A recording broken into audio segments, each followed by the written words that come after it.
Tom Holland just posted a photo. Hold on a second.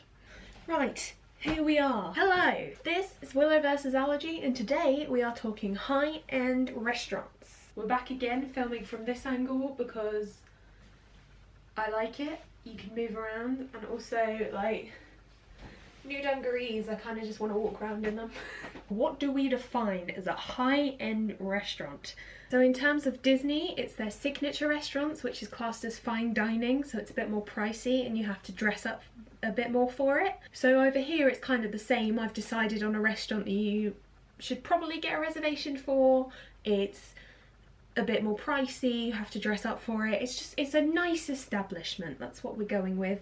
Not saying that any of the other restaurants I visited are not nice establishments, but you know, it's a fine dining experience. Unfortunately, the restaurant that I was planning on visiting for the English portion of this vlog, I did email because I didn't want to put in a reservation if they didn't feel like they could cater for me or accommodate me, because that just makes people feel uncomfortable. So I did email them. I sent them an email for the attention of the manager because my parents have visited there before, and I said that they really liked it and spoken to him about how they could possibly cater for my allergies, and I didn't hear back. I am planning on emailing them again as I want to continue this vlog after the EPQ project has been handed in, and I will vlog it and we can have a chat about it and we can discuss it, rate it, but at the moment we can't actually talk about it because I haven't been there and I don't know if I can go there yet. So the Birch, lovely and amazing as I'm sure it is, we can't rate at the moment and has been discounted. I'm not going to rate it. When we were in Disney, I took the allergy crew, mum, dad and my best friend Jonathan, which you will be seeing a lot of in the Disney vlogs, to Citrico's. Citrico's is a Mediterranean restaurant which is part of the fine signature category at Disney Dining. I've vlogged a fair bit of it actually, and I vlogged my reaction to it as well as the rating, so I'm going to cut to that.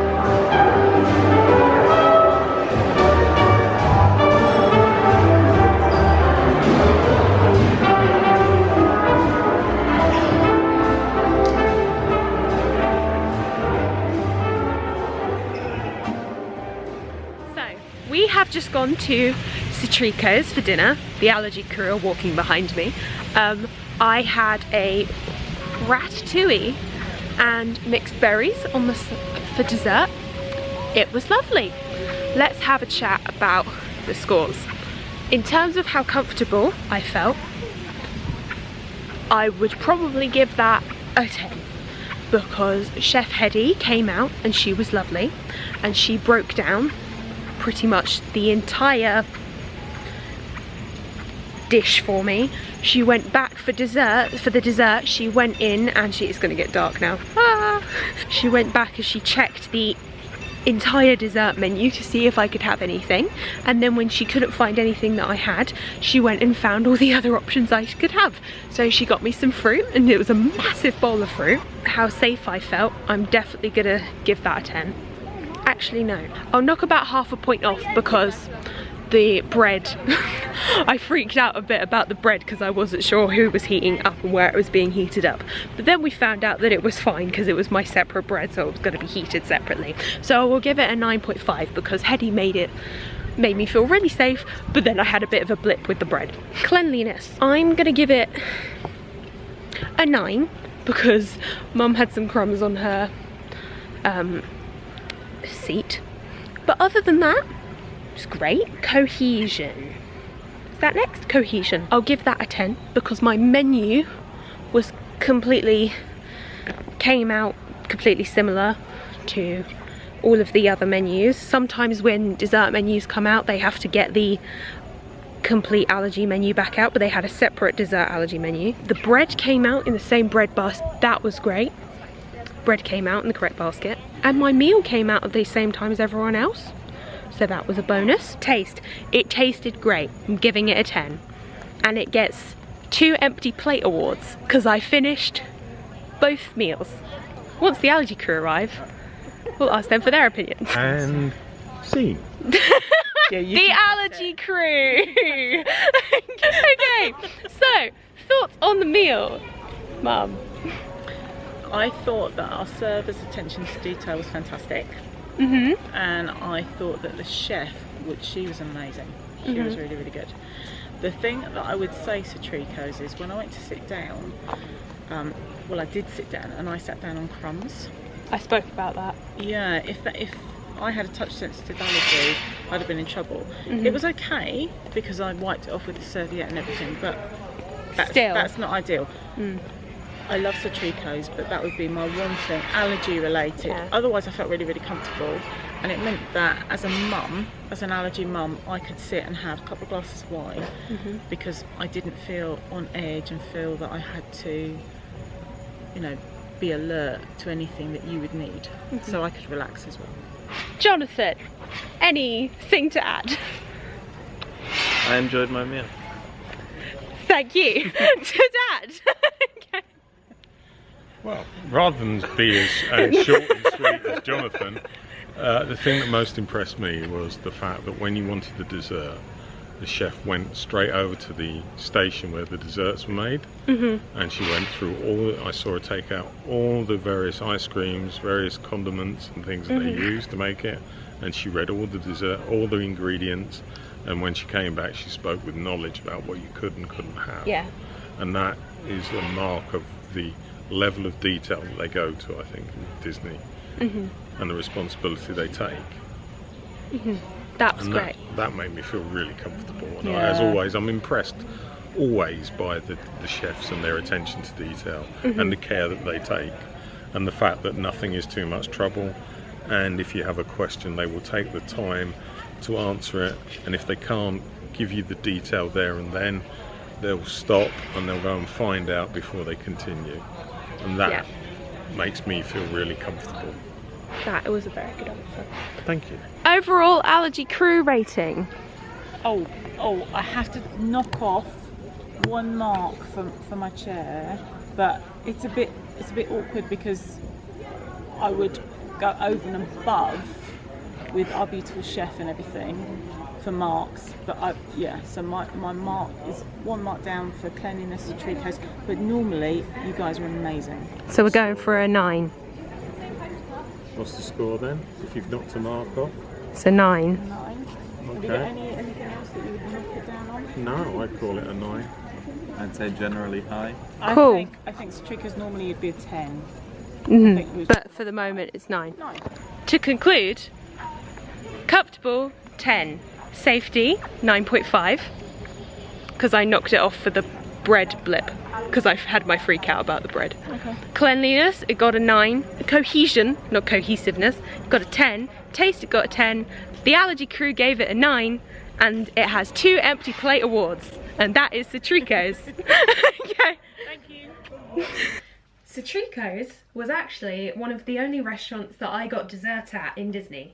Now, I don't really tend to go for dessert on holiday because the amount of food that the Disney chefs give me is just incredible, and I always empty it. Like, pretty much all of them have an empty plate award, and that means that I can't really fit dessert in. But I decided that because it was Citrico's and my chef that was seeing me was so lovely that I would give it a go. In the vlog, you can hear me talking to my dad about how he loved that when there wasn't much on the actual dessert menu that I could have. The chef actually, she walked out and she went to see what she had. She looked around the entire kitchen and then came back to me with options, and I ended up with a bowl of fruit, which I love. All I ate at Citrico's was just vegetables and fruit because I had the vegetarian ratatouille and then a bowl of fruit. It was, I love fruit and veg.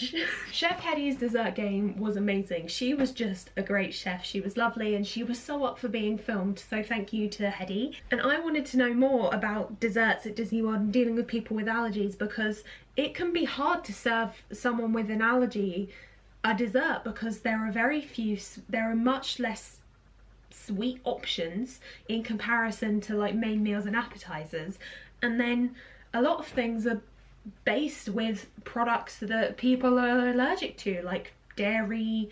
There can be a nut thing. It's just, to me, it sounds like a minefield, and I'm sure to a chef it really doesn't. I called in Noah, who is actually the head chef of the entire Grand Floridian Resort, which is where Citrico's is based, and I asked him a few questions about dessert specifically. Since I met him a few years ago, he has always been up for trying new things with desserts. and he's just been so lovely, and his desserts are amazing. And I contacted him like, how did you make all those desserts for me when I was younger? And he was like, I can't answer that, I'm gonna send you to Chef Rihanna. And I was like, but Noah, your desserts are amazing. But then I can see where he's coming from, because he's the head chef, so he's overseeing everything, and obviously he used to do desserts, but it's not his specialty. So he actually called in a pastry chef from the Grand Floridian who helped me out quite a lot with how desserts actually worked in the Disney company. So what I wanted to know is there like a go-to dessert base that people go for if they're accommodating someone with allergies? Because obviously I had fruit, so I was thinking, oh, maybe fruit is like a really good thing for people with allergies, because there are people with allergies to fruit, but it may not be as prominent as others. And then I was thinking, oh well, how do you prepare a dessert for someone? Like, is there things you do behind the scenes before someone gets to the restaurant? Like, just what goes on with desserts, really. I was completely clueless, and now my dungaree is falling down. So let's hear what Chef Rihanna had to say. So Rihanna told me that the Special Diets team, before someone actually makes it to their reservation and sits down at their table, the Special Diets team will send in a list of all of their allergies and when they're coming in, so that a chef can be a bit more prepared. So they have a big book, let me check. So yeah, when the chefs actually get that information, they can then menu plan and see what they can get narrowed down to a selection of multiple desserts that they can provide for the guest. But if the guest is coming in multiple times, and when they first come in, they'll ask, what can you have? What would you like? Because it's a very collaborative process with the Disney company when it comes to allergies.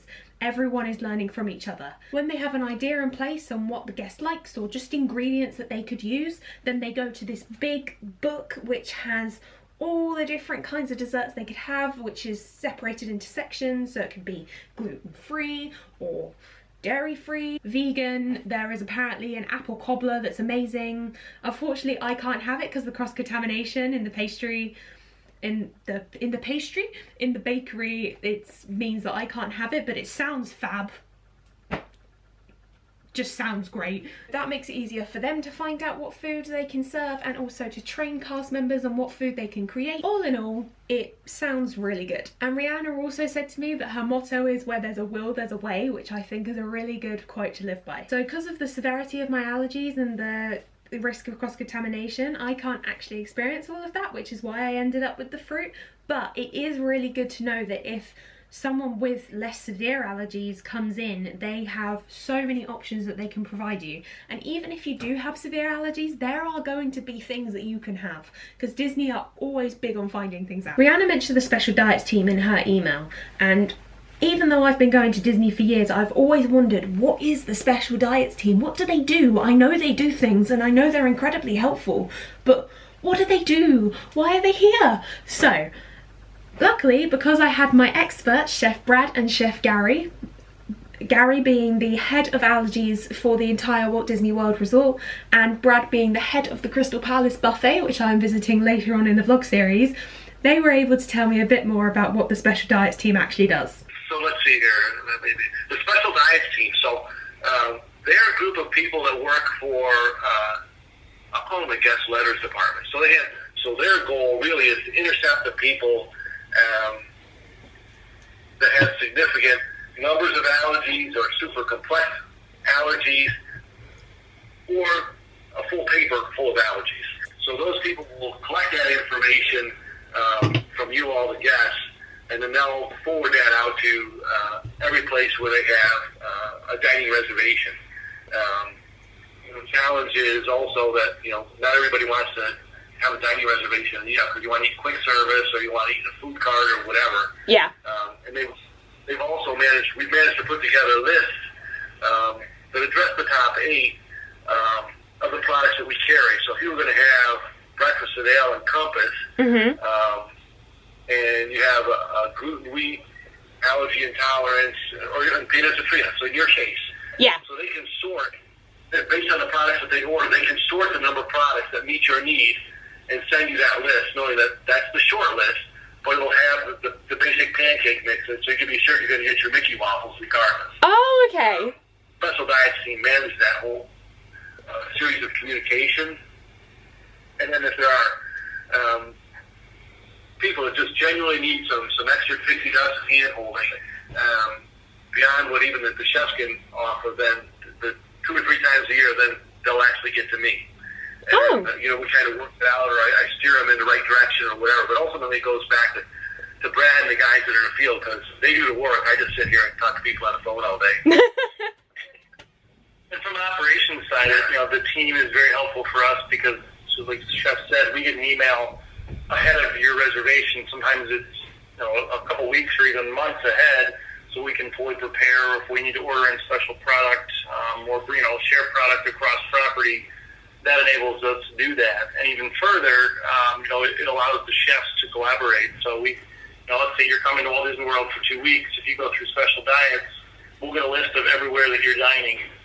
So we know when you're coming to us, and we know where else you're going. So if we're buying in a special product that we need to buy a whole case of, and we're not going to use it all in one sitting, we can share it with the other restaurants that you're going to. And the chefs can, we can talk back and forth. Hey, here's what we're going to do to accommodate. Or if they have questions. What did you do last night? What did you do last week? How can we accommodate? We can use that resource to make sure that we take care of not only you and our restaurants, but throughout your entire stay at Walt Disney World. Right. So it's kind of like they kind of bridge the gap between the guest and then what goes on backstage, almost. Correct. Yep. Right. And then even further, special diets team they answer a lot of questions and are able, are knowledgeable in a lot of the processes, but a lot of the times the guests just want to talk to a chef, or maybe the special diets team can't answer certain questions. So in that case, then they'll alert us to say, hey, this guest would like to speak to you. So they'll share that contact info, and the chefs will actually reach out to the guests prior to their visit, so we can talk to them and actually understand what their special diet is or allergy. And we can actually discuss with them a menu or what we can prepare or how we prepare, and make them feel as most comfortable as possible, so when they come, they know what they're going to get, they know what they're going to eat.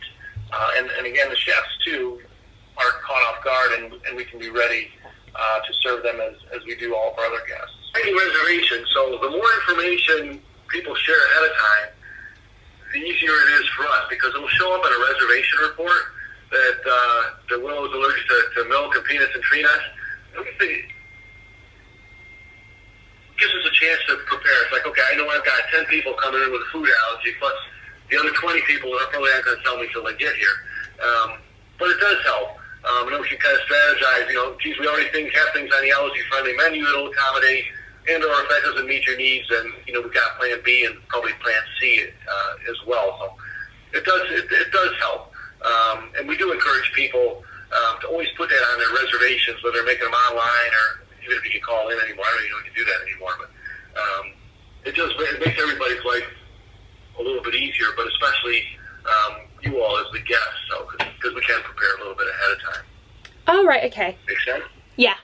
And building on my point about even if you don't think you can have dessert, there will be something no matter what severity of allergies you have. Brad made a very interesting point about how a restaurant may not serve something, but another restaurant might do, which means that there will be something that you can have. Even if you're waiting about 20 minutes while someone goes over to a different place to get it for you, there will be something you can have. But I'm sure they'll have something on site that you can eat. What I learned through the dessert ordering process and then my further research with the experts from Disney is that the Disney company is very big on collaborating with the guest to work out something they can eat, which I think a lot of restaurants should be taking notice of, because allergies is a constant learning process. Everyone is learning things every day. Like, there are the people that are working in labs to see if they can desensitize peanut allergy, the news articles that are coming out about these cases that are then changing how labeling works on products, how the laws change. Everything changes at such a rapid pace that learning from those with allergies can be incredibly beneficial. So that is an opportunity. Restaurants, learn from your patrons with allergies, and patrons with allergies, don't be afraid to ask and have these conversations, because I'm sure there will be someone that is more than happy to help, and if they're not, then there'll be somewhere else you can go. There's always a safe option. Unfortunately, we can't do any comparisons because it's not a comparative point, but I feel like we've learned a lot in this episode in terms of how collaboration works and how you and restaurants can work together to make you feel comfortable and safe. So that is the high-end episode of Willow versus Allergy. See you in the next one.